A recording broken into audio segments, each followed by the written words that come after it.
Hi all, എല്ലാവർക്കും നമസ്കാരം. നമ്മൾ ഇന്ന് ഡിസ്കസ് ചെയ്യാൻ പോകുന്നത് ഡിസംബർ 29-ാം തീയതിയിലെ ഇമ്പോർട്ടന്റ് കറണ്ട് അഫയേഴ്സ് ആണ്. അപ്പൊ നമുക്ക് ഡയറക്റ്റ്ലി എന്തിലേക്ക് പോവാം? ചോദ്യങ്ങളിലേക്ക് പോവാം. അപ്പൊ നമ്മുടെ ഒന്നാമത്തെ ചോദ്യം, ജീവിതശൈലി രോഗങ്ങൾ കണ്ടെത്താൻ ആരോഗ്യ വകുപ്പിന്റെ സർവേ നടത്തിയ ആപ്പ്. ജീവിതശൈലി രോഗങ്ങൾ കണ്ടെത്താനായിട്ട് ആരോഗ്യ വകുപ്പിന്റെ സർവേ നടത്തിയ ആപ്പ് ഏതാണ്? ശൈലി ആപ്പാണ്. ഓക്കെ, ക്ലിയർ ആണല്ലോ? അപ്പൊ നമുക്ക് രണ്ടാമത്തെ ചോദ്യത്തിലേക്ക് പോവാം. നമ്മുടെ രണ്ടാമത്തെ ചോദ്യം, രാജ്യത്തിൽ കൂടുതൽ ആണവ നിലയങ്ങൾ നിർമ്മിക്കുന്നതിനുള്ള കരാറിൽ ഇന്ത്യയുമായി ഒപ്പുവെച്ച രാജ്യം. രാജ്യത്തിൽ കൂടുതൽ ആണവ നിലയങ്ങൾ നിർമ്മിക്കുന്നതിനായി ഇന്ത്യയുമായി കരാറിൽ ഒപ്പുവെച്ച രാജ്യം ഏതാണ്? റഷ്യയാണ്. ക്ലിയർ ആണല്ലോ? അപ്പൊ നമുക്ക് മൂന്നാമത്തെ ചോദ്യത്തിലേക്ക് പോവാം. നമ്മുടെ മൂന്നാമത്തെ ചോദ്യം ഇതാണ്. Central industrial security force CISF director ജനറലായി നിയമിതനായ ആദ്യ വനിത. സെൻട്രൽ ഇൻഡസ്ട്രിയൽ സെക്യൂരിറ്റി ഫോഴ്സ് അതായത് CISF-ന്റെ ഡയറക്ടർ ജനറലായി നിയമിതയായ ആദ്യ വനിത ആരാണ്?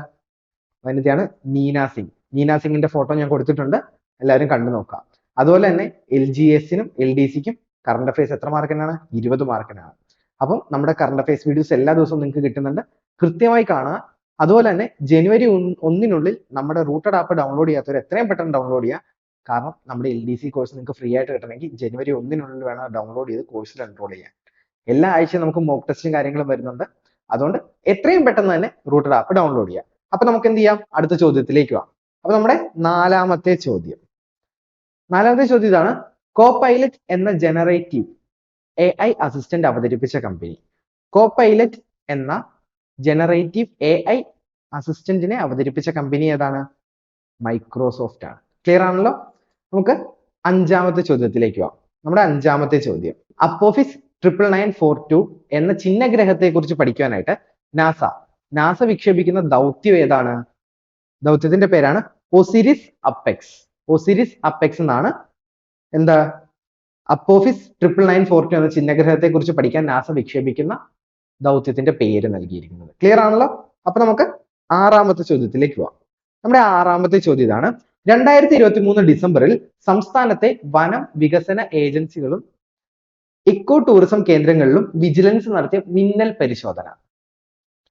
2023 ഡിസംബറിൽ സംസ്ഥാനത്തെ വനവികസന ഏജൻസികളിലും അതുപോലെ തന്നെ ഇക്കോ ടൂറിസം കേന്ദ്രങ്ങളിലും വിജിലൻസ് നടത്തിയ മിന്നൽ പരിശോധന അറിയപ്പെടുന്ന പേര്, അതായത് പരിശോധന ഏതാണ്? Operation jungle safari. ക്ലിയർ ആണല്ലോ? അപ്പൊ നമുക്ക് നമ്മുടെ ഏഴാമത്തെ ചോദ്യത്തിലേക്ക് പോവാം. ഏഴാമത്തെ ചോദ്യം ഇതാണ്. ശ്രീലങ്കയിലെ ഇന്ത്യയുടെ പുതിയ സ്ഥാനപതിയായി ചുമതലയേറ്റത് ആരാണ്? സന്തോഷ് ഝാ. ഓക്കെ, ഇനി ഇന്ത്യയുമായിട്ട് അതിർത്തി പങ്കിടുന്ന 9 രാജ്യങ്ങളിൽ ഒരു രാജ്യമാണ് ഏത്? ശ്രീലങ്ക. അതും ഇന്ത്യയുമായി സമുദ്ര അതിർത്തി പങ്കിടുന്ന 2 രാജ്യങ്ങളിൽ ഒരു രാജ്യമാണ് ശ്രീലങ്ക. ഓർത്തിരിക്കുക. അപ്പൊ നമുക്ക് എട്ടാമത്തെ ചോദ്യത്തിലേക്ക് പോവാം. നമ്മുടെ എട്ടാമത്തെ ചോദ്യം, ഇന്ത്യയിലെ ആദ്യത്തെ ആർട്ടിഫിഷ്യൽ ഇന്റലിജൻസ് നഗരം നിലവിൽ വരുന്നത് എവിടെയാണ്? ഇന്ത്യയിലെ ആദ്യത്തെ AI നഗരം നിലവിൽ വരുന്നത് എവിടെയാണ്? ലക്നൌവിലാണ്. ലക്നൗ എവിടെയാണ്? ഉത്തർപ്രദേശിലാണ്. മറന്നു പോവരുത്. ഓക്കെ, അപ്പൊ നിങ്ങൾ ഒരു ക്വസ്റ്റ്യൻ ഉണ്ട്, നിങ്ങൾ ആൻസർ പറ്റുന്നവർ കമന്റ് ചെയ്യുക. ഇന്ത്യയിലെ ആദ്യത്തെ ആർട്ടിഫിഷ്യൽ ഇന്റലിജൻസ് യൂണിവേഴ്സിറ്റി സ്ഥാപിതമായത് എവിടെയാണ്? നമ്മൾ കറണ്ട് അഫയേഴ്സിൽ പറഞ്ഞിട്ടുണ്ട്, എവിടെയാണെന്നൊന്ന് കണ്ടുപിടിച്ച് കമന്റ് ചെയ്യുക. ഓക്കെ, അപ്പൊ നമുക്ക് നമ്മുടെ 9ാമത്തെ ചോദ്യത്തിലേക്ക് പോവാം. നമ്മുടെ 9ാമത്തെ ചോദ്യം, കുട്ടികൾക്കെതിരെയുള്ള ചൂഷണം, ബാലവേല, ബാലവിവാഹം തുടങ്ങിയവ തടയുന്നതിനായി വനിതാ ശിശു വികസന വകുപ്പ് നടപ്പാക്കുന്ന പദ്ധതി. ചോദ്യം ഒരിക്കൽ കൂടെ വായിക്കാം. കുട്ടികൾക്കെതിരെയുള്ള ചൂഷണം, ബാലവേല, ബാലവിവാഹം എന്നിവ തടയുന്നതിനായിട്ട് ആരാണ് വനിതാ ശിശു വികസന വകുപ്പ് നടപ്പാക്കുന്ന പദ്ധതി ഏതാണ്? ശരണബാല്യം. ക്ലിയർ ആണല്ലോ? അപ്പൊ നമുക്ക് നമ്മുടെ അവസാനത്തെ ചോദ്യത്തിലേക്ക് പോവാം. നമ്മുടെ അവസാനത്തെ ചോദ്യം ഇതാണ്. കാലാവസ്ഥാ വ്യതിയാനം ലഘൂകരിക്കുന്നതിൽ ഏറെ പങ്കുള്ള ബ്ലൂ കാർബണിന്റെ ഉറവിടമാണെന്ന് കണ്ടെത്തിയ കേരളത്തിലെ പ്രദേശങ്ങൾ ഏതൊക്കെയാണ്?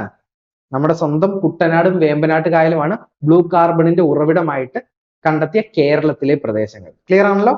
അപ്പൊ ഇതോടുകൂടി നമ്മുടെ വീഡിയോസ് തീരുവാണ് ഇവിടെ. അപ്പൊ നമ്മുടെ LDC LGS പ്രിപ്പയർ ചെയ്യുന്ന എല്ലാവരും നമ്മുടെ ആപ്ലിക്കേഷൻ ഡൗൺലോഡ് ചെയ്യുക, അതുപോലെ തന്നെ നമ്മുടെ യൂട്യൂബ് ചാനലും സബ്സ്ക്രൈബ് ചെയ്യുക. Thank you.